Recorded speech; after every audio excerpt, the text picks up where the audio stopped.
자, 여러분 교재 230 우리가 4페이지에 235페이지 보시면은 이 자금, 이 자본의 조달 방식에 따라서 우리 나오는 내용이 나옵니다.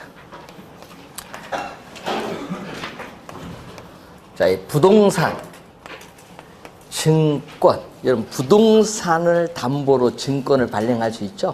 이 부동산 증권에는요 크게 우리가 두 가지로 볼 수 있습니다. 하나는 우리가 지분, 여러분 지분은 아까 우리 투자로 해서 뭐라고 배웠죠? 자기 자본. 그럼 부채는 네, 타인 자본. 아, 그것만 알아도 돼요. 지분, 증권. 무슨 증권? 부채 증권. 그래서 우리가 부동산 증권은 크게 지분 증권과 부채 증권으로 우리가 나눠 보거든요. 이때 지분 증권이라는 것은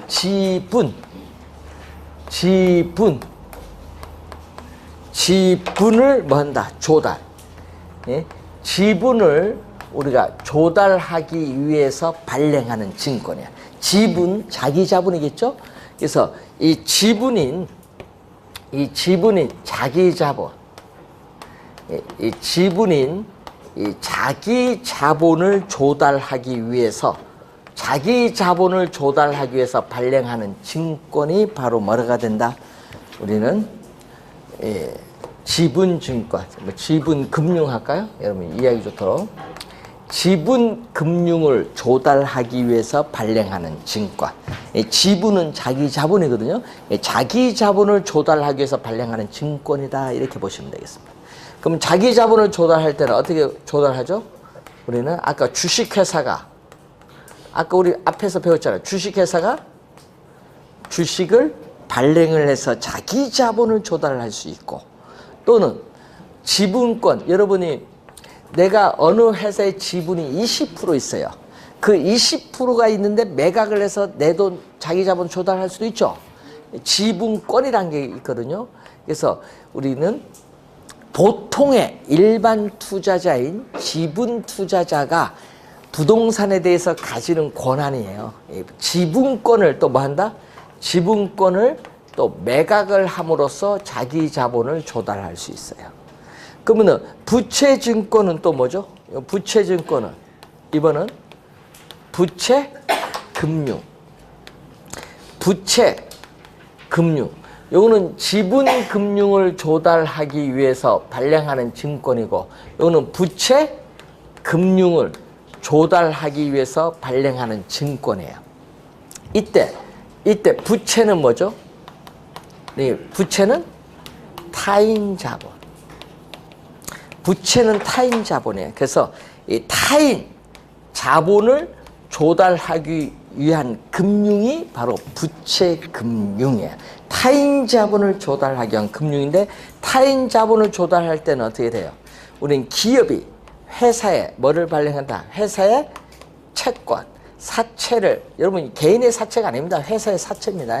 회사 채권, 회사채라고 하죠. 우리가 사채, 회사의 채권을 발행함으로써 타인 자본을 조달한다든지, 부동산을 금융기관에 담보로 제공해서 뭐를 설정하죠? 저당권을 설정해서 금융기관으로부터 타인 자본을 조달할 수 있어요. 두 가지가 있어요. 그러면 올해 시험에도 출제했거든요. 올해 시험에 뭐가 나왔어요? 이거 출제했잖아. 올해 시험에 이 지분 금융 방식, 지문에 지분 금융 방식이 지문에 떴어요. 그러면 주식회사가 주식을 발행하는 대표적인 게 아까 뭐라고 했냐면은, 아까 앞 시간에 니츠 들어보셨어요? 뉴스나 신문에 많이 들어보는데 이제 설명을 해줄 수 있어야 돼. 니츠는 주식회사니까 뭘 주식을 발행해서 자기 자본을 조달한다. 니츠. 이게 무슨 회사? 주식회사. 이제 여러분이 이제 또 배우시게 될 용어 중에 하나가 부동산 신디케이트 라는 게 있고, 또 조인트 벤처. 조인트 벤처가 출제했었죠. 조인트 벤처라든지. 예? 그리고 부동산. 여러분 자본시장과 금융투자업에 관한 법률이 있거든요. 여러분 뉴스에서 많이 하는 자본시장 통합법이라고 많이 하는데 그 보면은 부동산 집합투자기구. 부동산 집합투자기구가 용어가 좀 어려워요. 여러분 귀에 안 들어본 사람들이 많을 거예요. 그런데 많이 들어본 용어가 뭐냐? 부동산 집합투자기구를 일명 우리는 부동산 펀드야. 펀드 하면 이제 귀에 익었을 거예요. 한번 여러분 펀드 투자해 보셨죠? 부동산 펀드 말고 여러분 뭐 주식 시장의 펀드 그게 집합투자기구. 요거는 지분금융을 조달하기 위한 겁니다. 자, 요 대표적이죠. 그럼 부채가 원래 시험 여기서 출제했거든요. 예를 들어서 뭐다? 리츠와 뭐 조인트 벤처 아니면 부동산 신디케이트와 조인트 벤처는 지분금융 방식이다. 맞아요? 틀려요? 맞죠? 그런 식으로 올해도 출제했고요. 26회 시험에도 출제했어요. 예? 그래서 우선 요게 나오고 부채 금융 방식이 있어요. 부채 금융 방식에서는 뭐가 있느냐? 부채 금융 방식에서는 저당 금융이라는 게 있죠. 우리나라의 거의 대표적이죠. 부동산을 금융기관에 담보로 제공을 해요. 그래서 저당권을 설정을 해서 금융기관으로부터 대출을 받는 무슨 금융? 저당금융. 우리나라는 이게 거의 대부분이에요. 또 하나가 우리는 또 신탁. 자, 토지 소유자가 토지를 신탁했어요. 여러분, 토지를 신탁을 해서 수익증권을 받거든요. 그 수익증권을 금융기관에 또 담보로 제공해서 자금을 융통받을 수 있어요. 이걸 신탁증서금융 또는 줄여서 신탁금융이라고 해요. 신탁금융. 예? 자, 그리고 또 주택법에서 이제 뭐 배우게 되는 용어. 주택으로 상환받는 뭐를? 사채를 또 발행할 수 있어요. 주택, 상환, 사채를 발행을 해서 타인 자본을 조달할 수 있어요. 자, 프로젝트 파이낸싱. 자, 여러분 파이낸싱은요 금융이라고 번역을 하면 돼요. 그럼 프로젝트 파이낸싱은 프로젝트 금융인데 약어로 뭐로 쓰죠 우리가? PF. 요 뉴스 신문에 보면 PF라는 용어 많이 나와요.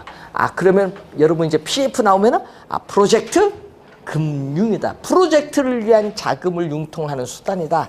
이렇게 생각. 그러니까 프로젝트를 위한 자금을 융통한다. 여기서 뭐를 발행한다? 프로젝트 또 시행회사가 뭐를 발행한다? 프로젝트 시행회사가 회사채를 뭐 한다? 발행.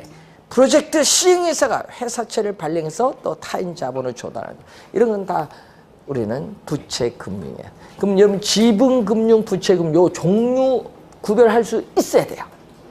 방식 구별할 수 있어야 되겠고 여기서 이제 시험에 나오면 또 어려운 용어가 하나 또 나와. 메자닝 금융이라는 게 있어요.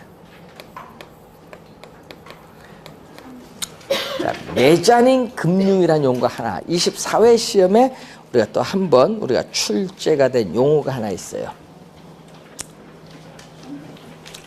자, 요 두 개 외에 또 가끔 여기 튀어나오면 여러분 또 안 들어보면 틀릴 수도 있으니까 메자닝 금융. 자, 여러분 메자닝이라는 용어가 뭔지 아세요? 메자닝. 뭐 붙으면 뭐 용어가 뭐 이유가 있으니까 붙겠지 뭐. 메자닝은 이탈리아어입니다. 이탈리아. 영어가 아니라 이탈리아어로서요. 여러분이 오페라 여러분 구경을 가시면은 오페라 한번 가보시면요. 오페라 하우스 가면은 1층 있고 2층 있어요. 예? 그 가운데 1층, 2층 중간에 라운지가 하나 있거든요. 그 라운지를 메자닝이라고 해. 예? 메자닝. 오페라 안 가보시니까 이제 모르는 거예요, 이제. 한번 꼭 가보세요, 한번. 뭐 호주 가서 여기 가면 오페라 하우스도 있잖아요. 하여튼 그 보면 1층, 2층 중간 라운지가 있는데 그래서 그걸 의미하는 거거든요. 중간, 1층, 2층 중간에 의미하기 때문에 지분은 자기 자본, 부채는 뭐죠? 부채는 타인 자본. 그래서 뭐 아까 여기 1층, 여기 2층이다. 그럼 그 중간. 그래서 자기 자본과 부채의 무슨 성격? 중간 성격을 가지는 거예요. 중간 성격. 이 자기 자본과 타인 자본의 중간 성격을 가지는 것을 메자닌 금융이라고 합니다. 메자닌 금융. 그래서 그럼 고객을 좀 끌어들이는 게 여러분 하나 있어요. 자, 여러분 우리 삼성그룹이 어떻게 돼요? 재산 상속이 이건희 회장으로부터 이재용 회장으로부터 재산이 어떻게 돼요? 부가 상속이 됐죠? 예? 불법으로 했을까요? 합법으로 했을까요? 좀 공부를 이제 배우면 이제 그런 얘기 안 나와. 합법이지. 불법이 어딨어? 그러면 벌써 불법에서 옛날부터 뭐 말이 나왔겠지. 근데 합법이다 보니까 어떻게 못 하는 거예요. 예? 욕은 엄청 하겠지. 예? 뭘로 상속했냐면 요걸로 상속한 거예요. 전환 사채. 요거 갖고 상속한 거예요. 무슨 얘기냐면요. 액수 몇 조를 발행해 버리는 거야. 여러분 삼성전자의 회사의 채권을 예를 들어서 2조, 3조 딱 발행해 버리는 거야. 그 인수 기관 안 해줘. 뭐 해? 예? 예? 압력을 넣겠지. 예? 그래서 어떻게 돼? 그 회사의 채권을 발행해서 일정 기간, 일정 조건 하에서 그 사채, 회사의 채권을 뭘로? 주식으로 전환할 수 있는 거예요. 그래서 지분을 어떻게 돼? 실권을 해서 지분을 높여서 어떻게 돼? 상속이 되는 거예요. 회사의 지분을 높이는 거예요. 요거 갖고 지금 상속된 거 아니에요? 지금 삼성이 전환 사채. 대표적인 매자닌 금융이에요. 시험에 나면 절대 안 틀릴 거야. 왜냐? 시험에 내면요, 또 사채 들어갔다고 해서 이걸로 오해를 진짜 하시는 분 많아요. 그 부채 금융이 아니라 무슨 금융? 매자닌 금융이야. 그러니까 아까 했죠? 회사 채권을 뭘로? 일정 기간 조건 하에서 뭘로 바꿀 수 있다? 주식으로 바꿀 수 있는 거예요. 네? 그리고 24회 시험에 나온 건 요걸 나왔죠.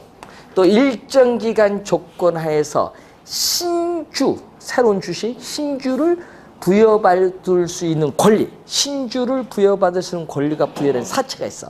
이걸 신주 인수권부 사채라고 해. 이걸 우리는 24회 시험에 출제를 했어. 24회 시험에 요거 출제. 매자닌 금융 찾아라. 정답 신주 인수권부 사채. 또 이거 사채 들어갔다고 부채가 아니냐. 그러니까 헷갈리는 거지. 예? 중간 영역이야. 그리고 여러분 요거는 좀 많이 들어봤을 거야. 뭐 우선주. 주식 해본 사람은 주식 대표적 뭐죠? 여러분 사는 거 보통주죠. 보통주, 우선주가 있어요. 우선주는 배당의 우선순위가 빠른 주식이 우선주. 그러니까 우선주 같은 거는 매자닌 금융의 대표적인 거. 시험 문제에 매자닌 금융 나오면 잘 틀릴 수도 있거든요. 24회 시험 한번 냈기 때문에 요 두 개의 뭐다? 두 가지의 중간 영역이다. 그래서 건국대 조지현 교수가 출제위원으로 들어가면 요걸 출제할 수도 있어요. 왜? 자신의 저서에 요걸 써놨거든. 그래서 24회 시험에 출제를 또 한 겁니다. 하여튼 뭐 누가 출제했는가 자신의 저서에서 출제하니까. 그래서 하나 기억을 좀 해두셔야겠습니다. 용어 매자닌. 자, 그리고 여러분 교재에 239페이지 가면은 저당 대출에 따른 위험이 있거든요. 자, 저당 대출에 따른 위험을 보면은 채무, 불이행. 그럼 채무 불이행이라는 용어 많이 보셨죠? 우리 유스나 신문에. 이걸 이렇게 들어보신 분도 있어요. 디폴트라고. 디폴트. 우리 IMF 때 우리 국가 돈을 어떻게 돼? 달러가 없어서 국가 부도난다 해서 디폴트 사태고 뭐 그 얘기 많이 해요. 채무 불이행이에요. 그러니까 뭐냐? 채무 불이행이면 대출을 받았어요. 그럼 대출을 받으면 원금이자 갚아야겠죠? 예? 못 갚아. 그게 디폴트야. 원금이자 못 갚으면 디폴트지. 그러니까 원금이자를 갚아야 되는데 원금이자를 못 갚는 건 뭐야? 채무 불이행. 자, 그러면은 여러분이 여기서 알아야 될 것, 차입자는 누구? 이 시험 문제 내면요, 이것도 모르시는 분 많대. 차입자는 여러분 차입자는, 대출자는 누구? 대출자가 여러분이 아니에요. 금융기관이에요. 금융기관. 근데 이걸부터 헷갈리니까 지문 해석이 안 되는 거예요. 대출자는 금융기관입니다. 그러면은 여러분 돈 안 갚는 거 누가 하는 거예요? 금융기관이 돈을 안 갚아요? 여러분이 돈을 안 갚는 거예요? 예? 여러분 안 갚죠? 근데 지금 대답은 잘 하는데 시험 나면 틀려요? 아니 시험 나면 틀려. 이게 보면은 채무 불이행 디폴트는 여러분 하는 거야. 여러분 원금이자 여러분 갚을 수도 있고 기분 나빠서 나 안 갚아 할 수도 있지. 그렇죠? 그럼 요거는 누가 하는 거야? 차입자가 하는 거예요. 차입자. 차입자가 하는 게 채무 불이행이에요. 그럼 대출자의 금융기관은 어떤 형성이 나타나냐? 차입자 돈 안 갚아. 원금 이자를 제때 못 갚아. 그러면 금융기관은 골치 아파. 왜? 부실? 채권이 발생하는 거 아니에요. 채무 불이행. 차입자가 돈 안 갚으면 그 불이행에 따른 위험은 누가? 대출자가 안게가 되는 거예요. 차입자가 돈 안 갚으면 그에 따른 위험은 누가? 대출자가 안게 되는 거예요. 시험에 나올 때 이거 주의해야 되는 거예요. 채무 불이행은 차입자가지만 그 위험은 누가 안고 있다? 대출자. 그럼 시험에는 우리 뭘로 낸다? 차입자로 내버리지. 그럼 이게 여기서 왔다 갔다 하는 거예요, 이제. 근데 요거는 그래도 쉽게 들어봤는데, 조기 상환이라는 게 있어. 조기 상환을 다른 말로 대출 기간 만기가 되기 전에 뭔다? 변제한다. 조기 상환을 다른 말로 만기 전 변제라고 해요. 자, 만기 전에 여러분 변제해 보셨어요? 네? 대출 받아봐야 알지, 이것도. 조기 상환. 네? 여러분 가끔 이런 게 있잖아요. 대출 받았는데 금리가 계속 떨어지는 거야. 금리 계속 떨어지는 거야. 대출 받을 때 금리가 높은 거야. 그러면 돈 갚아버려야지. 갚고 뭐해? 낮은 금리로 갈아타야지. 잘 아시네. 그게 조기 상환이에요. 조기 상환하고 대출 다시 받아야지. 예? 그래서 이 조기 상환은 누가 하는 거야? 대출 받았는데 또 미리 갚을지 안 갚을지 결정은 누가 해? 여러분이 하는 거예요. 여러분. 그러면 여러분이 조기 상환을 결정을 하면은 조기 상환은 여러분이 결정하거든요. 그럼 그 위험이거든요. 조기 상환에 따른 위험. 그러면 대출자는 여러분 조기 상환하면 높은 이자를 받게 될 기회를 뭐해? 상실하잖아요. 그 위험이에요. 조기 상환이요. 높은 이자를 받게 될 기회를 상실하는 게 조기 상환 위험이에요. 그러면 금융기관은 조기 상환에 따른 위험이 나타나니까 여러분 대출 받을 때 여러분에게 뭐를? 우리 옵션을 걸어. 어떤 거? 조기 상환하면 우리 손해를 보니까 조기 상환에 따라서 미상환된 원금의 일정 비율, 몇 프로가 있거든요. 일정 비율, 이게 다르거든요. 일정 비율을 뭐요? 우리는 벌칙으로서 조기 상환 수수료를 부과를 해요. 조기 상환 수수료. 근데 조기 상환 수수료가 없다. 그럼 땡큐고. 수수료가 없으면 땡큐. 언제든지 갚을 수도 있으니까. 근데 수수료가 있어요. 네? 그래서 여러분이 이 조기 상환에 따른 위험, 요건 누가 부담한다? 요것만 잘 기억하면 돼. 채무 불이행 위험과 조기 상환 위험은 대출자인 금융기관이 안게 되는 위험. 요것만 잘 기억하면 돼요. 자, 용어 우선은 하나 또 봤습니다. 자, 그리고 대출을 받을 때 여러분은 고정금리로 대출을 받을 것이냐, 예? 변동금리로 대출 받을 것이냐. 자, 여러분 지금 주택담보대출 받으신 분 있으면요, 한번 집에 가서 곰곰이 생각해 보세요. 아직 받아놓고도 무슨 금리로 받는지 모르신 분이 분명히 있을 거야, 지금. 예? 말 그대로 해석합니다. 금리가 뭐였다? 고정됐어요. 그러니까 대출 시점에 금융기관과 여러분이 약정한 금리가 있거든요. 몇 프로? 그 금리가 대출 중간에 변하지 않아요. 만기까지 그대로 그 금리가 그대로 적용돼요. 이게 금리가 고정된 대출이야. 여러분 우리 고정금리 대출 대표적인 게 뭐예요? 또 물어봐야 돼 이런 거. 그래 설명해 줄 거 아니야 여러분 다른 사람들한테. 고정금리 대출 대표적인 거. 아 대출 안 받아봤어요? 아 금융기관 가서 오늘 가서 상담 받아보세요. 옆에 은행 가서. 아 고정금리가 유리합니까? 변동금리 유리합니까? 한번 물어보면서. 예? 뭐죠? 우리는 또 한국주택금융공사의 뭐다? 보금자리론. 한국주택금융공사의 보금자리론. 대출 실행 1부터 만기까지 고정금리야. 근데 우리나라 아까 대출 얼마라고 했죠? 뉴스 많이 나오잖아요. 우리나라 주택담보대출 1460조로. 1460조인데 이 1460조의 약 9%가 고정금리 대출. 9%. 예? 9%가 요거 고정금리고요. 나머지 91%는 뭐다? 변동금리. 그 변동금리가 계속 중요한 거예요. 왜? 우리나라 주택담보대출 91%를 차지하니까. 그래서 요즘 뉴스 보면은 요거 때문에 나오는 거예요. 그럼 변동금리는 말 그대로 뭐다? 대출 시점에 약정한 금리가 대출 중간에 금리가 뭐 한다? 변동이 되는 거예요. 대출 중간에 변동하는데 그래서 여러분이 이제 설명을 해줄 수 있어야 돼요. 대출 금리는 기준 금리에 뭐를 대준 거다? 가상금리를 대줬다. 가상금리.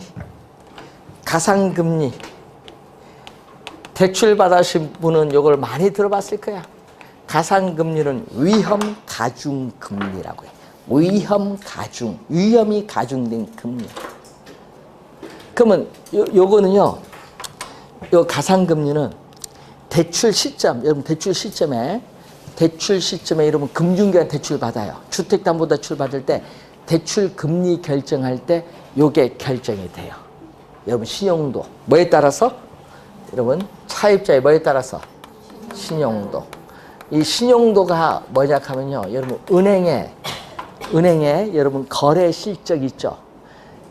거래 실적 대표적인 게 뭐예요, 여러분? 월급 이체하고 있느냐, 예? 자동 이체하고 있느냐, 신용카드 어느 정도 쓰고 있냐, 이걸 다 보는 거예요. 그러니까 여러분 여러 은행 하면 안 돼. 주거래은행 하나 만들어 놔야지.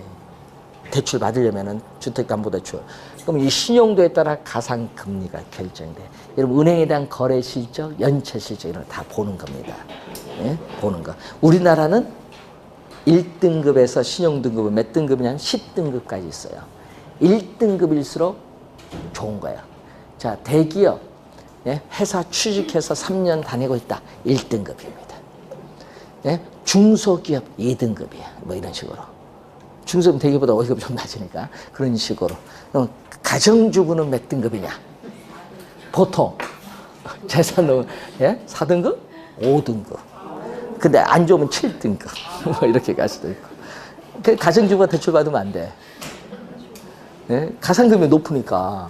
누가 받아야 돼? 대출 받을 때는 소득 있는 사람이 받아야 돼. 그래 금리가 낮지. 여러분 아파트 청약해서 이제 여러분 청약 부금도 있고 청약 예금도 있을 거냐? 예? 그러면 지금 주택 청약 종합저축 다 이제 통일되는데 문제는 요게 만능 통장이잖아요.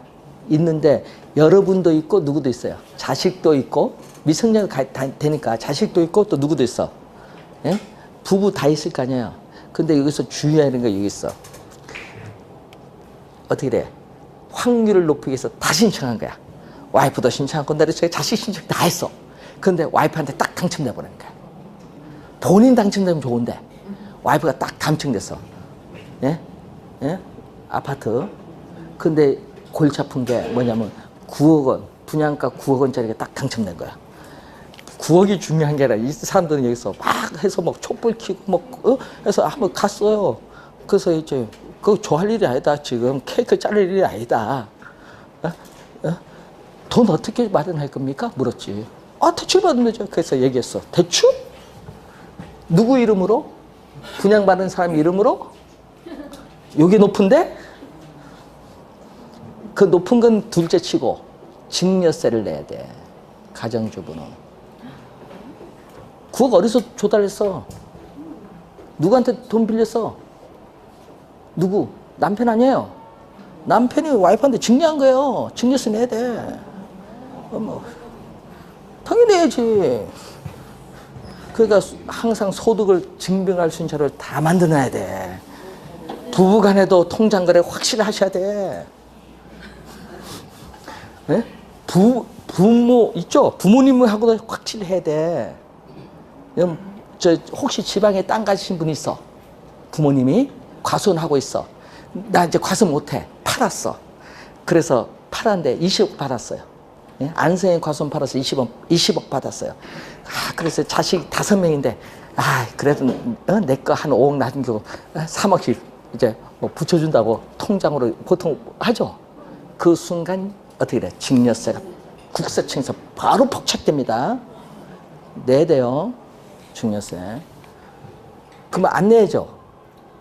그래서 여러분 부모님이 땅 가질 때는 항상 통장을 명확히 해야 돼. 부모님한테 통장 만들어 드려서 본인 통장에서 이체를 시켜야지. 매월 500만 원씩 어머님한테 빌려주는입니다. 500만 원. 빌려 통장 주고 그 다음날 가서 현금을 받아와. 그런 됐잖아요. 근거가 있잖아, 근거. 차에, 뭐를 만들어야 돼? 차용증 딱 만들어야지. 그러면 3년 해보세요. 자, 3년, 4년 이렇게 근거를 마련해 놓고 하면은 어떻게 돼? 증여세를 안 내요. 대차 관계니까. 그래서 이번에 중소기업부 장관이 그렇게 해서 세금을 안 낸 거예요.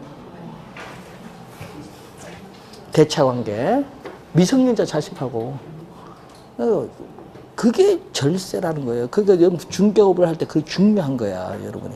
땅 토지 매매할 때 그런 걸 잘 생각해서 잘 해줘야 돼. 세금 문제. 상속 증여 잘 해주면은 고객이 엄청 좋아합니다. 처음 알았죠? 이 금리가 중요해. 증여세가 있는 거예요. 그러니까 분양받을 때 잘 생각해서 받아야 돼요. 그러니까 본인이 받을 때는 소득 증빙할 수 있냐. 이걸 항상 준비해놔야 됩니다. 네? 왜냐? 옛날에 제가 한번 내봤기 때문에. 예상 못한 데서 막 나오니까 깜짝 놀라요. 근데 기준금리라는 게 있거든요. 이 기준금리는 지표, 대출금리 요거는 지표가 되는 금리예요. 그래서 우리나라는 이것을 두 가지가 있어요. 2012년, 지금 2017년인데 2012년 중반까지는 요거 하나밖에 없었어요. CD 금리. CD는 양도성 예금 증서라고 하는데 양도성 예금 증서 금리 중에서도 91일 3개월짜리 91일 3개월짜리 요게 바로 이자율 조정 주기. 그럼 3개월이 이자율 조정 주기면 1년에 이자율이 변동금리 몇 번 바뀐다? 4번. 4번 3개월이니까 1년 12개월이니까 4번 바뀌는 거예요. 그럼 요 CD 금리가 뭐가 문제냐 하면은 은행이 여러분 대출 자금 마련해 주셔서 은행도 돈 빌려와야 되는데 은행이 외부로부터 자금을 조달하는 비용을 요걸 CD 금리가 제대로 반영하지 못해요. 왜냐? 은행에서 외부로부터 자금을 조달하는 것은 은행에 뭐를 발행한다? 채권을 발행을 하고 은행채 그리고 또 뭐 CD를 또 발행을 하고 여러분 뭐를 하죠? 또 대표적으로 정기 예금 3대 은행의 자금 조달 수단이에요. 그런데 문제는 이 CD를 발행해서 자금을 조달하는 것은 은행이 외부로부터 자금 조달하는데 5%도 안 돼요. 그 5%도 안 되는 외부 자금 조달 수단을 가지고 우리나라 전체 1460조의 주택담보대출 금리 기준금리 본다? 상당히 문제가 심각해. 왜? 적잖아요. 이게 적으면은 조작이 가능해 안 가능해? 조작 가능하지. 그냥 문제가 생길 수 있지. 그래서 옛날에 공정거래원에서 조사가 들어간 거예요. 그것 때문에. 그래서 2012년 말에 이건 은행에 외부로부터 자금 조달 비용을 제대로 반영하지 못한다. 그래서 외부로부터 자금을 조달하는 비용을 가중치를 가지고 평균을 구하자. 그래서 이 자금 조달 비용 지수를 우리는 도입을 한 건데 이것을 우리는 전문 용어로 코픽스라고 해요. 자금 조달 비용 지수, 코픽스. 그래서 이 코픽스 금리를 냈는데 여러분 지금 은행에서 지금 여러분 고시하는 건 6개월 기준 고시를 하고 있죠. 1년짜리도 있고요. 6개월짜리 지금 고시하고 있을 거예요. 은행에 보면은 앞에 가면은. 근데 문제는 코픽스는 신규 대출 받을 때 신규 우리가 취급의 기준 코픽스 금리가 있고 또 뭐 기준? 잔액 기준 코픽스 금리 두 가지가 있는데 여러분 양도성 예금 증서는 매일매일 발표를 해요. 그런데 이 코픽스는 한 달에 한 번 15일 은행연합회에서 9개 시중은행에 외부로부터 자금 조달 비용 지수를 받아서 평균을 내서 오후 3시에 발표를 합니다. 한 달에 몇 번? 한 번. 그래서 요즘 뉴스 나오는 게 코픽스 뉴스 요즘 많이 떴죠. 시중은행이 코픽스 금리를 몇 프로, 예? 몇 프로 올렸다? 0.75%, 뭐 0.25%, 0.5% 뭐 올린다, 뭐 이런 얘기 막 나왔을 거예요, 계속. 그것은 코픽스 금리가 요즘 이제 6개월 기준이다 보니까 요건 이자율 기준 6개월이면 1년에 몇 번 바뀐다? 2번. 뭐 그 얘기지 뭐. 예? 그래서 요즘 요 두 가지가 기준 금리예요. 그러면은 시험 문제 낼 때 CD 금리가 오른다든지 코픽스 금리가 지금 오르고 있죠. 오르면 뭐가 오른다? 기준 금리가 오르면 대출 금리도 상승해. 요거는 대출 시점에 한번 대출 받을 때 결정되고 중간에 변하지 않거든요. 변하는 건 뭐가 변하는 거야? 기준 금리가 변동하네. 이 조정 주기가 있잖아요. 그럼 여기에 하락을 하면은 기준 금리가 하락해서 대출 금리가 하락을 합니다. 지금 뉴스에 보니까 코픽스 금리, CD 금리가 인상되면서 뭐가 대출 기준 금리의 인상을 통해서 지금 대출 금리가 상승하고 있다는 뉴스를 많이 나오고 있습니다. 그래서 시험 문제 요걸 제일 또 많이 출제해요. 출제하는 건 요것 때문에 우리나라 주택담보대출 금리, 자 우리나라 주택담보대출 금리의 약 91%가 변동금리 대출인데 이 이자율 조정 주기가 뭐 짧을수록 이자율 조정 주기가 짧을수록 문제가 생기죠. 뭐다? 우리는 주택 수요자인 차입자와 대출자 사이에 문제가 있어요. 자, 물가가 지속적으로 상승하는 뭐가 발생한다? 인플레이션이 발생하면 누가 손해를 봐? 인플레이션이 발생하면 화폐의 가치가 돈의 가치가 떨어져. 그러면 채권자인 금융기관은 손해를 봐요. 채권자 금융은 손해보지. 왜? 돈을 받아야 되니까 원금이자 손해보지. 돈의 가치가 떨어지니까. 그러면은 인플레이션이 발생하면은 대출자는 손해를 보잖아요. 금융기관은 채권자인 금융기관은 손해보니까 손해를 안 봐야겠지. 그래서 대출금리 인상을 해요. 대출금리 인상을 통해서 금리 변동에 따르는 위험, 인플레이션이 발생했을 때 금리 변동에 따른 위험을 누구에게? 차입자에게 신속하게, 짧을수록 신속하게 전가시킬 수 있기 때문에 어떻게 돼요? 금융기관은 변동금리 대출을 선호하는 거예요. 손해를 안 봐야지, 금융기관은. 그래서 여러분 요즘 보면은 금리 올릴 때, 대출금리 올릴 때 금융기관은 어떻게 돼? 재빠르게 올려서 여러분에게 바로 전가를 시키는 거예요. 그래서 요거 시험 지문에 많이 출제가 되는 질문.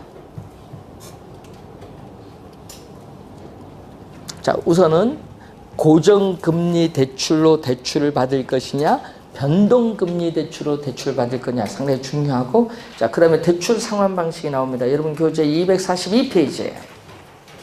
자, 이제 대출을 받았으면 돈 갚아야 돼. 원금이자 갚아나가는 방식이 있어요.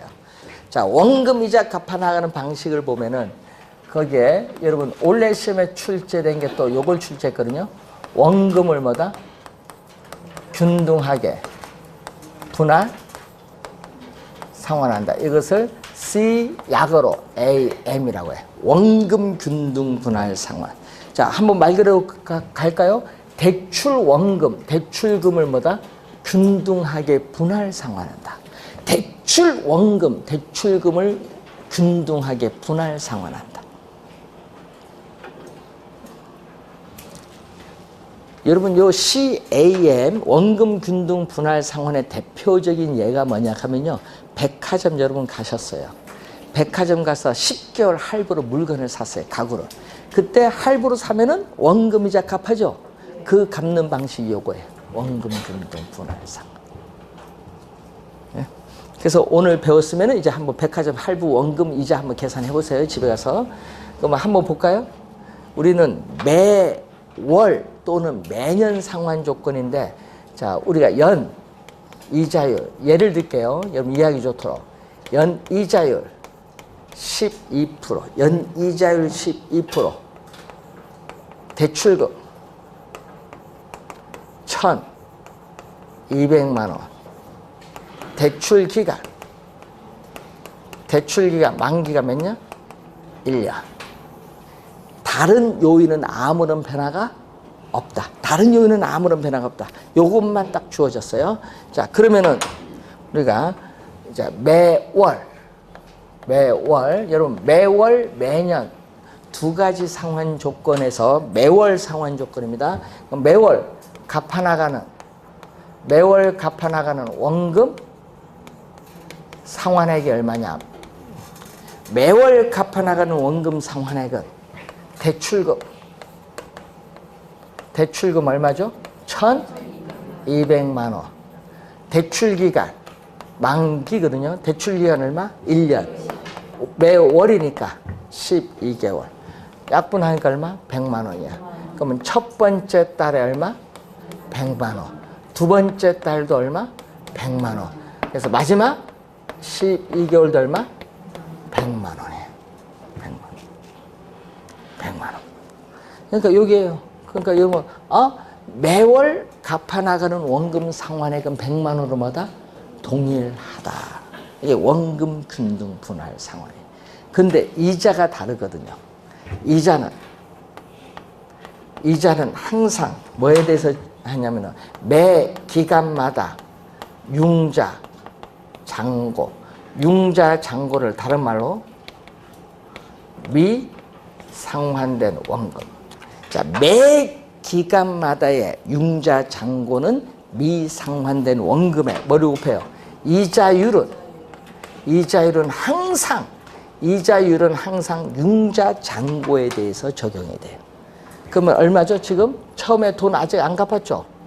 처음 대출 1,200만 원 받는데 첫 번째 달 아직 안 갚았어요? 그럼 미상환된 원금 얼마 아직 안 갚았으니까 1,200만 원 곱하기 몇 프로? 연 이자율 12%인데 월로 가야겠죠? 12개월 나눠줘야지. 약분하니까 1%. 1,200만 원에 얼마? 1%인 12만 원. 그럼 원금 이자 더해주면 얼마죠? 원금 이자를 더해준 원리금 상환액. 원리금 상환액은 얼마? 112만 원. 요건 구할 수 있죠? 이거 시험에 안 냅니다. 너무 쉽잖아요. 네? 너무 쉽잖아. 네? 이런 걸 내지, 이런 거.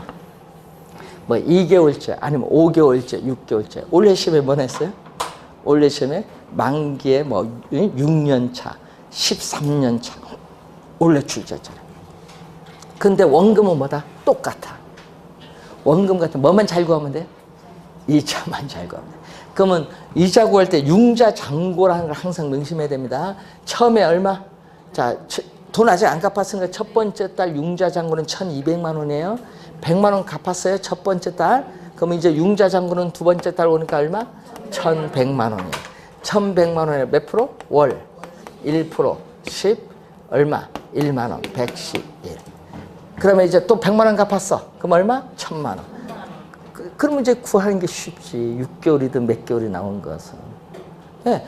매 기간 100만 원씩 갚아나가니까 융자 잔고도 얼마씩 줄어요? 매 기간 100만 원씩 줄어드는 거야. 융자 잔고. 그럼 계산이 쉬운 거야. 마지막 얼마?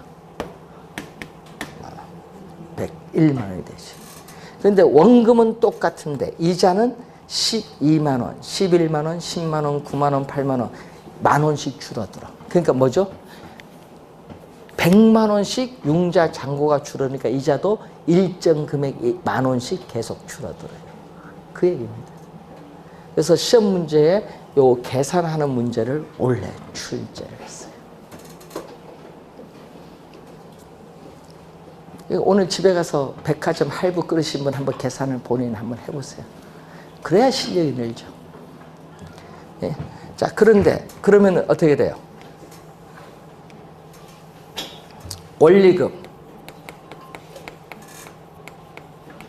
원리금 상환액을 보면은 처음에 얼마? 처음에 112, 그 다음에 얼마? 111, 110, 109, 108, 만 원씩 점점 줄어드네요. 원리금은 점점 이렇게 만 원씩 줄어드니까 이렇게 우하향하는 무슨 형태? 직선으로 나타나요. 이게 바로 뭐죠? 만기. 이게 CAM. 우하향하는 직선으로 나타나요. 원리금 상환액. 그러면은 이제 시험 문제예요. 원래 또 출제된 지문이 요거거든요. 원래 출제했습니다. 원래 요거 출제했거든요. 대출 기간 내내 매 기간 이렇게 동일한 금액을 상환해 나가는 방식을 뭐라고 하죠? 대출 기간 내내 매 기간 동일한 금액을 상환해 나가는 방식을 원리금 균등 상환. 원리금을 균등하게 상환하는. 이걸 우리는 CPM. 원래 출제를 했어요. 대출 기간 내내 매 기간 동일한 금액 상환해 나가는 방식. 여러분 머리 쓰는 거 싫어하잖아요. 여러분 매월 이렇게 금액이 다르면요, 여러분 계산을 계속해서 통장에 이번 달 얼마 넣어야 되나, 다음 달 얼마 넣어야 되나 계산을 해야 돼요, 여러분이. 그러니까 막 머리 아프잖아요. 그러니까 여러분은 어느 걸 계산 머리 안 아프다. 아, 매월 은행에서 이제 매월 100만 원씩만 통장에 있으면 됩니다. 매월 100만 원씩만 통장에 있으면 돼요. 그래서 여러분 원리금 균등 분할 상환은 여러분 이해하기도 쉽고, 예? 그래서 여러분이 많이 대출을 받아요. 왜? 또 초기에 보면은 뭐보다 원금 균등보다 원리금 상환액이 뭐다? 원리금 상환이 낮죠? 그렇기 때문에 여러분들은 초기에 부담이 낮은 원리금 균등 분할 상환을 여러분 많이 대출을 받아요. 계산하기도 쉽고 이해하기도 쉽고. 자, 지금 우리나라는요 거의 대부분 요 두 개 중에 하나예요. 두 개 중에 하나인데 그 중에 하나가 더 있어요. 예? 하나가 더 있는데 뭐 이렇게 가는 게 있죠? 처음에 예를 들어서 처음 1년 동안에는 원리금 상환액이 낮아요. 처음 1년 동안. 그 다음에는 인플레이션을 반영해서 돈의 가치가 떨어지니까 어떻게 돼요? 원리금 상환액을 그 다음에 높게. 2년 차에. 3년 차는 또 인플레이션 반영해서 또 높게. 4년 차에 또 뭐? 높게. 5년 차에 또 높게. 6년 차는 원리금 균등보다 이렇게 높게 가요. 보통 6년 차 넘어가면은. 자, 이런 형태죠. 처음에는 원리금 상환액 부담을 낮게 하다가 기간이 경과할수록 원리금 상환 부담을 어떻게 돼? 점진적으로 증가시켜 나가는 방식을 우리는 뭐라고 한다? gradually, 점진적으로 원리금을 증가시킨다. GPM이라고 해요. 이게 원리금 뭐다? 이거는 원리금 체증식 상환 방법. 원리금 체증식 상환 방법을 약어로 GPM이라고 해요. 그럼 시험 문제 요걸 많이 내거든요. 그럼 초기에 원리금 상환액 부담이 차입자 입장에서 가장 높은 거 요거, 가장 낮은 거 GPM 되겠죠? 이걸 출제는 여러분 세 개를 물을 때는요, 요 세 개를 물을 때는 여기 있죠? CPM이 다 중간이야. 그럼 세 개를 물을 때는 무조건 CPM이 다 뭐? 중간. 그래서 항상 CAM과 GPM을 잘 생각하시면 돼요. 세 개를 물을 때는 하여튼 CPM이 다 뭐다? 중간.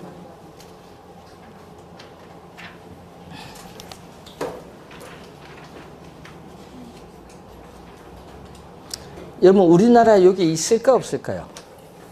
원리금 체증식 상환 방법. 예? 또 대출 안 받아보니까 몰라요. 만 40세 미만에 적용을 해요. 예?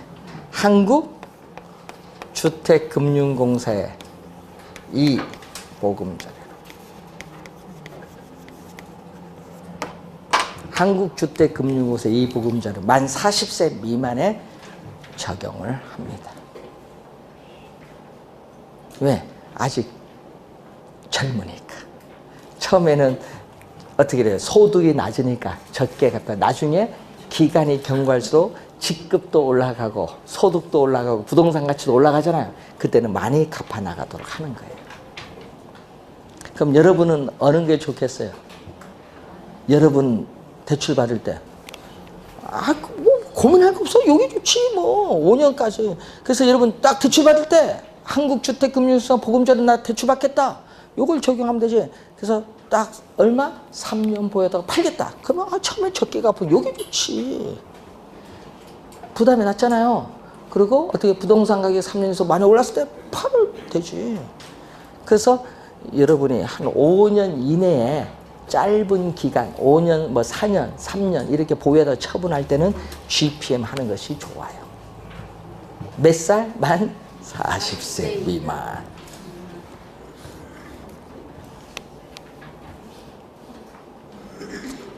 그래서 여러분이 시험 문제 요 대출 상환하는 방식은 매년 출제합니다. 내년 시험 29에도 반드시 여기서 나옵니다. 여러분 요 내용이요 대학교에서 한 학기 강의하는 게 아니에요. 2학기 강의 1년 동안 강의하는 거 여러분은 지금 5분 만에 끝낸 거예요. 그럼 시험 문제 뭐 내겠어요? 출제원이? 뭐 내겠어? 그러면 생각해보세요. 뭐 내겠어? 개념 아니면 뭐 계산 문제 아니면 그림을 위한 문제를 내겠지. 그것밖에 없어요. 출제요는 그것밖에 저 세 개만 내요. 그리고 나중에 여러분 뭐 보면 막 질문 들어와 뭐 이상한 질문 무슨 뭐 상황 방법이 많거든요. 뭐 이상한 질문 그런 건 출제 안 합니다. 저거 요 세 개도 어려운데 뭐 이상한 것까지 다 공부해. 뭐 포괄 저당부터 시작해서 뭐 지분 참여 저당 뭐 이런 거 그런 거 출제 안 합니다. 그 나중에 질문하지 마세요. 그럼 출제 안 합니다. 저희들이. 출제위원들은 요 세 가지를 출제합니다. 또 하나 있어. 요 세 가지 말고요. 또 지문상에 우리 출제위원들이 요 세 가지 말고 또 하나 출제하는 게 있는 게 여러분 요것도 귀에 들어봤어요. 원금, 만기, 일시상환. 여러분 가끔 이렇게 나오거든요. 대출 조건 땡땡 해놓고 어떻게 돼요? 원금, 만기, 일시상환 조건임 이렇게 나와. 그럼 원금, 만기, 일시상환 조건이라는 것은 대출금은 만기의 전액 상환하고 매 기간 뭐만 갚는다? 이자만 갚는 거. 그래서 그러면은 이제 이해가 빠를 겁니다.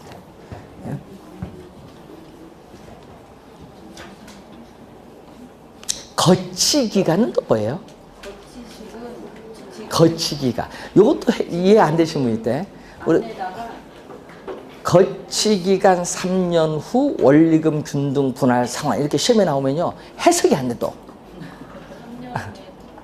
3년 동안 이자만 갚아요. 대출금에 대한 3년 동안 이자만 갚고 3년 지나서 뭐다? 원리금 균등 분할 상환하겠다. 그 거치 기간을 뭐 하면 좋아 여러분은? 뭐 빨리 처분하려면은 거치 기간을 좀 길게 하는 게 좋겠지. 지금은 거치 기간 둡니까 안 둡니까? 정부가 이제 요즘 대출 주택담보대출 받으면 첫째 달부터 원금이자 상환하도록 합니다. 그러니까 여러분 부담이 크니까 대출을 많이 받지 말란 얘기예요. 그 얘기입니다. 자, 우선 원금 균등, 원리금 균등, 원리금 체증식 요 개념 정도 정확하게 이해를 좀 해두시기 바라고요. 여러분 교재 245페이지에 저당의 유동화 제도는 잠시 쉬고 설명하겠습니다.